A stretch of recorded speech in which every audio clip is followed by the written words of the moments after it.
সুদিনময় ময়ূৰী মুহূৰ্তত এটা জৰুৰী খবৰ লৈ আহিছো কিয়নো ৰাজ্যৰ চাকৰি প্ৰত্যাশী যুৱক যুৱতীসকলৰ বাবে ভাল খবৰ কিয়নো শিক্ষা বিভাগত বৃহৎ নিযুক্তি প্ৰদান কৰা হ'ব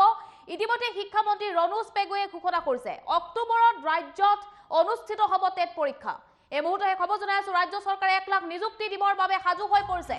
এবাৰ শিক্ষা বিভাগত বৃহৎ পদ মুকলি হৈছে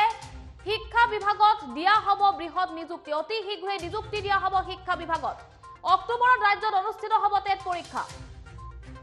বিএড ডিএলএড সম্পূৰ্ণ নহলেও দিব পাৰিব টেট এক বৃহৎ ঘোষণা কৰিছে বিএড ডিএলএড চূড়ান্ত বৰ্ষৰ প্ৰাৰ্থীও টেট দিব পাৰিব বুলি জনাইছে লগতে সিটেট উত্তীৰ্ণ প্ৰাৰ্থীও দিব পাৰিব ৰাজ্যিক টেট এই মুহূৰ্তত অতিকৈ ভাল খবৰ টেট উত্তীৰ্ণ শীঘ্ৰে নিযুক্তি প্ৰদান কৰাৰ কথাও ঘোষণা কৰিছে আৰু টেট পৰীক্ষা সম্পৰ্কে এক বৃহৎ সিদ্ধান্ত গ্ৰহণ কৰিছে বিএড ডিএলএড চূড়ান্ত বৰ্ষৰ শিক্ষাৰ্থী আবেদন কৰিব পাৰিব বুলি জনাইছে ইতিমধ্যে 1 লাখ নিবনুৱা সংস্থাপন দিবলৈ সাজু হৈ পৰিছে ৰাজ্য চৰকাৰ এবাৰ শিক্ষা বিভাগত বহু পদ মুকলি হৈছে শিক্ষা বিভাগত নিযুক্তিৰ বাবে সকলো প্ৰস্তুতি সম্পন্ন হোৱা বুলি শিক্ষামন্ত্ৰী ৰণোজ পেগুৱে ঘোষণা কৰিছে আৰু লগতে ঘোষণা কৰিছে বিশেষ টেটৰ প্ৰাৰ্থীও বহিব পাৰিব জেনেৰেল টেটত অতি শীঘ্ৰে বিজ্ঞাপন মুকলি হ'ব বুলি জনাইছে এই মুহূৰ্তৰে অতিকৈ জৰুৰী খবৰ জনাই আছে অতিকৈ ভাল খবৰ কিয়নো ৰাজ্যত অতি শীঘ্ৰে বিজ্ঞাপন মুকলি হ'ব শিক্ষা বিভাগত বৃহৎ নিযুক্তি প্ৰদান কৰিব টেট উত্তীৰ্ণৰ পাছতেই শিক্ষকসকলক অতি শীঘ্ৰে টেট পৰীক্ষাৰ পাছতেই শিক্ষকসকলক অতি শীঘ্ৰে নিযুক্তি প্ৰদান কৰাৰ কথা ঘোষণা কৰিছে আৰু লগতে বিএড ডিএলএড সম্পূৰ্ণ নহলেও দিব পাৰিব টেট পৰীক্ষা অৰ্থাৎ বিএড ডিএলএডৰ চূড়ান্ত বৰ্ষত যিসকল শিক্ষাৰ্থী আছে সেই শিক্ষাৰ্থীসকলে টেটৰ বাবে আবেদন কৰিব পাৰিব লগতে সিটেট উত্তীৰ্ণ প্ৰাৰ্থীসকলেও ৰাজ্যিক টেটৰ বাবে আবেদন কৰিব পাৰিব বুলি জনাইছে টেট পৰীক্ষা সম্পৰ্কে গুৰুত্বপূৰ্ণ সিদ্ধান্ত গ্ৰহণ কৰিছে ৰাজ্য চৰকাৰে ৰাজ্যৰ শিক্ষা বিভাগে সিদ্ধান্ত গ্ৰহণ কৰিছে অতি শীঘ্ৰে ৰাজ্যত বহু শিক্ষকক নিযুক্তি প্ৰদান কৰা হ'ব বিএড ডিএলএড সম্পূৰ্ণ নহলেও আপোনালোকে আবেদন কৰিব পাৰিব ইতিমধ্যে যেটো শিক্ষামন্ত্ৰী ৰণোজ পেগুৱে ঘোষণা কৰিছে অক্টোবৰত ৰাজ্যত অনুষ্ঠিত হ'ব টেট পৰীক্ষা ইয়াৰ পাছতেই নিযুক্তি প্ৰদান কৰা হ'ব ৰাজ্যত বহু শিক্ষকক বিশেষ টেটৰ প্ৰাৰ্থীও বহিব পাৰিব জেনেৰেল টেটত এই বুলি মন্তব্য কৰিছে শিক্ষামন্ত্ৰী ৰণোজ পেগুৱে আৰু আমাৰ হাতত শিক্ষামন্ত্ৰী ৰণোজ পেগুৰ মন্তব্য আহি পৰিছে হে মন্তব্য আগবঢ়াইছো তেওঁলোক এতিয়া আগ্ৰহী ইতিমধ্যে অসম চৰকাৰে যি 1 লাখ নিযুক্তিৰ কথা ঘোষণা কৰিছিল আৰু এই প্ৰক্ৰিয়াও আমি এতিয়া আৰম্ভ কৰিবলৈ লৈছো কিছুদিন আগত কেবিনেটে আমাৰ প্ৰাথমিক শিক্ষা খণ্ডত 10,000 খালী পদ আৰু সেকেন্ডাৰী এডুকেশ্যনত 12,921টা খালী পদ এটো পূৰণ কৰাৰ কাৰণে কেবিনেটে অনুমতি প্ৰদান কৰিছিল আৰু ইয়াৰ প্ৰক্ৰিয়া আমি আৰম্ভ কৰিছো শিক্ষক নিযুক্তিৰ ক্ষেত্ৰত আমি টিচাৰ এলিজিবিলিটি টেট বা যাক আমি টেট বুলি কওঁ টেটৰ জৰিয়তে আমাৰ যিসকল পাছ কৰে যিসকল উত্তীৰ্ণ হয় টেটত তেওঁলোককেই শিক্ষা বিভাগত শিক্ষক হিচাপে নিযুক্তি দিয়া যায় এই শিক্ষক নিযুক্তিৰ গোটেই প্ৰক্ৰিয়াটো নেশ্যনেল কাউন্সিল অফ টিচাৰ এডুকেশ্যনৰ গাইডলাইন মতে হয় আৰু সেই গাইডলাইন মতে আমি প্ৰতি বছৰে আমি টেট পৰীক্ষা অনুষ্ঠিত কৰিব লাগে আমি 2020 চনত আমি টেট পৰীক্ষা অনুষ্ঠিত কৰিব নোৱাৰিলো কাৰণ কোভিডৰ পৰিপ্ৰেক্ষিতত আৰু যেহেতু এতিয়া টেট শিক্ষক নিযুক্তিৰ আমাৰ প্ৰক্ৰিয়াটো আৰম্ভ হৈ গ'ল এতেকে আমি এই 2020ত পাতিব নোৱাৰা টেট পৰীক্ষা আমি 2021ত টেট পৰীক্ষা পাতিবৰ কাৰণে আমি সিদ্ধান্ত গ্ৰহণ কৰিছো মই আকৌ কৈছো আমি নিযুক্তি প্ৰক্ৰিয়াৰ লগে লগে আমি টেট পৰীক্ষা 2021 চনত পাতিবৰ কাৰণে আমি সিদ্ধান্ত গ্ৰহণ কৰিছো অসম চৰকাৰে আমাৰ নিযুক্তিৰ প্ৰক্ৰিয়াটো আৰম্ভ হ'ব আৰু একেলগে যেহেতু আমি 2020ত টেট পৰীক্ষা পাতিব নোৱাৰিলো এতেকে সেই পৰীক্ষাটো আমি 2021ত আমি অক্টোবৰ মাহত আমি টেট পৰীক্ষা পাতিবৰ কাৰণে আমি সকলো প্ৰস্তুতি সম্পূৰ্ণ কৰিছো খুব সোনকালে ইয়াৰ বিজ্ঞাপন প্ৰকাশ পাব এইখিনিতে এটা সদায় কথা এটা আহি থাকে যে আমাৰ যিসকল চেন্ট্ৰেল টেট তেওঁলোককো আমাৰ অসম চৰকাৰৰ যিটো শিক্ষক বাছনি প্ৰক্ৰিয়াত তেওঁলোকক টেট কোৱালিফাইড টিচাৰ হিচাপে আমাক নিযুক্তি দিব লাগে কিন্তু আমি আগতেও কেইবাবাৰো কৈ আহিছো যে NCTৰ গাইডলাইন মতে এপ্ৰপ্ৰিয়েট গভৰ্ণমেণ্ট এই শব্দ দুটা তাত নিৰ্দিষ্টভাৱে উল্লেখ আছে এপ্ৰপ্ৰিয়েট গভৰ্ণমেণ্টে তেওঁলোকৰ শিক্ষানুষ্ঠানসমূহৰ নিযুক্তিৰ কাৰণে টেট পৰীক্ষা পাতিব লাগে এতিয়া কেন্দ্ৰীয় চৰকাৰৰ অধীনত যিসমূহ শিক্ষানুষ্ঠান আছে তাত নিযুক্তিৰ কাৰণে কেন্দ্ৰীয় চৰকাৰে CTET পাতে আৰু অসম চৰকাৰ বা ৰাজ্য চৰকাৰৰ অধীনত আমি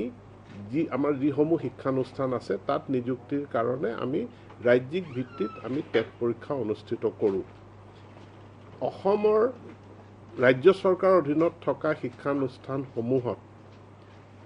শিক্ষক নিযুক্তিৰ প্ৰক্ৰিয়াটোত এপ্ৰপ্ৰিয়েট গভৰ্ণমেণ্টটো হ'ল অসম চৰকাৰ এতেকে আমি এতিয়া টেট পৰীক্ষা পাতিম আৰু এই টেট পৰীক্ষাটো সকলোৰে কাৰণে এই টেট পৰীক্ষা দিয়াৰ সুযোগটো অপৰচুনিটিটো এটো মুকলি হ'ব আৰু এই টেট পৰীক্ষাত যিসকলে উত্তীৰ্ণ হ'ব তেওঁলোকে অসম চৰকাৰ এতিয়া যি বিজ্ঞাপন প্ৰকাশ হ'ব এই বিজ্ঞাপনৰ জৰিয়তে যি বাছনি প্ৰক্ৰিয়া আৰম্ভ হ'ব তাত তেওঁলোকো অংশগ্ৰহণ কৰিব পাৰিব গতিকে যিসকল মানে আমাৰ কেণ্ডিডেট প্ৰাৰ্থী যিসকলে টেট পাছ কৰি থৈছে তেওঁলোকেতো অসম টেটটো এই পৰীক্ষাটোত অৱতীৰ্ণ হোৱাৰ ক্ষেত্ৰত কোনো বাধা নাই বৰঞ্চ এইটো তেওঁলোকৰ কাৰণে এটা সুযোগ এই সুযোগটো আমি সকলোৰে কাৰণে আমি মুকলি কৰি দিব বিচাৰিছোঁ তেওঁলোককো আহ্বান জনাইছোঁ তেওঁলোকে এই টেট পৰীক্ষাটো দিয়ক আৰু ইয়াত যিসকল উত্তীৰ্ণ হয় তেওঁলোকে বাছনি প্ৰক্ৰিয়াটোত অংশগ্ৰহণ কৰিব পাৰিব শিক্ষক নিযুক্তিৰ ক্ষেত্ৰত টেটৰ লগে লগে প্ৰাইমেৰী প্ৰাথমিক শিক্ষাখণ্ডৰ কাৰণে DLED আৰু হাইস্কুলৰ কাৰণে BEd প্ৰয়োজন হয় গতিকে এইটো এটা অন্যতম কোৱালিফিকেশ্যন এতিয়া আমাৰ ওচৰত বহু ছাত্ৰ ছাত্ৰীয়ে এই কথাও তেওঁলোকে আবেদন জনাইছে যে তেওঁলোকে টেটত বহিবলৈ তেওঁলোক এতিয়া আগ্ৰহী কিন্তু তেওঁলোকৰ DLED কোৰ্সটো কমপ্লিট হোৱা নাই বা BEd কোৰ্সটো কমপ্লিট হোৱা নাই গতিকে আমি সিদ্ধান্ত গ্ৰহণ কৰিছোঁ যিসকলে চূড়ান্ত বৰ্ষত আছে আৰু চূড়ান্ত পৰীক্ষাৰ কাৰণে যিসকলে এডমিট কাৰ্ড পাইছে তেওঁলোকে DLED পাছ কৰা নাই বা BEd তেওঁলোকে পাছ কৰা নাই কিন্তু চূড়ান্ত পৰীক্ষাত বহাৰ কাৰণে তেওঁলোকে এডমিট কাৰ্ড পাইছে তেওঁলোকেও এই টেট পৰীক্ষাৰ কাৰণে তেওঁলোকে আবেদন কৰিব টেট পৰীক্ষাত তেওঁলোকে বহিব পাৰিব অৰ্থাৎ DLED নাই বুলি পেলে সম্পূৰ্ণ হোৱা নাই BEd সম্পূৰ্ণ হোৱা নাই এমাহ বাকি আছে দুমাহ বাকি আছে তেওঁলোককো এই পৰীক্ষাত বহাৰ কাৰণে আমি সুযোগটো দিব বিচাৰিছোঁ ইয়াৰ লগত কিছু যিখিনি স্পেচিয়েল টেট পতাৰ কথা কিছুদিন আগত সিদ্ধান্ত গ্ৰহণ কৰা হৈছিল স্পেচিয়েল টেটখিনিও এই প্ৰথম জেনেৰেল টেটটো অনুষ্ঠিত হ'ব জেনেৰেল টেট অনুষ্ঠিত হোৱাৰ পাছত স্পেচিয়েল টেট বিশেষকৈ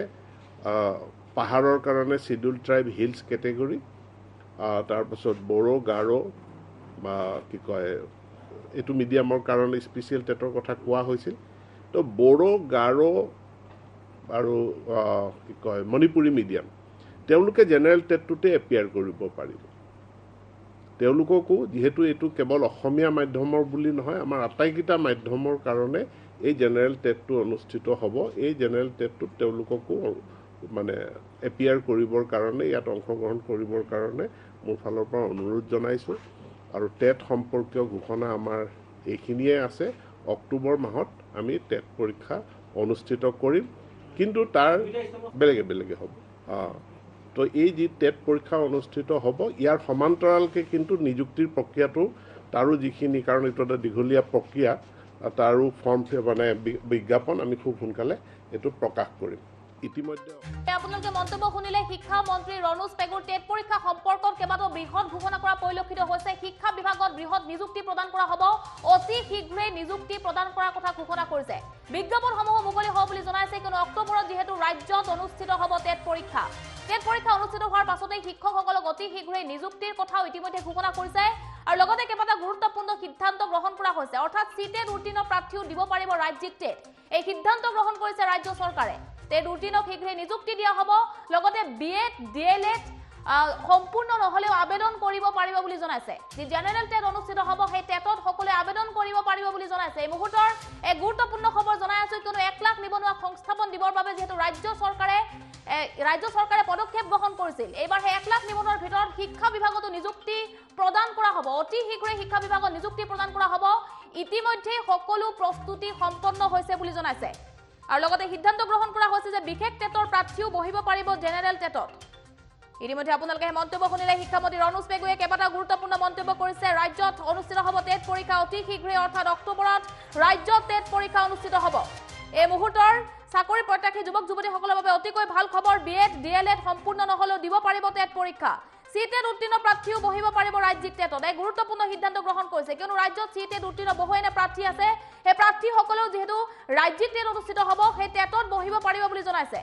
টেট উত্তীৰ্ণক শীঘ্ৰে নিযুক্তি প্ৰদান কৰাৰ কথা ঘোষণা কৰিছে আৰু শিক্ষা বিভাগত নিযুক্তিৰ বাবে সকলো প্ৰস্তুতি ইতিমধ্যে সম্পন্ন হৈছে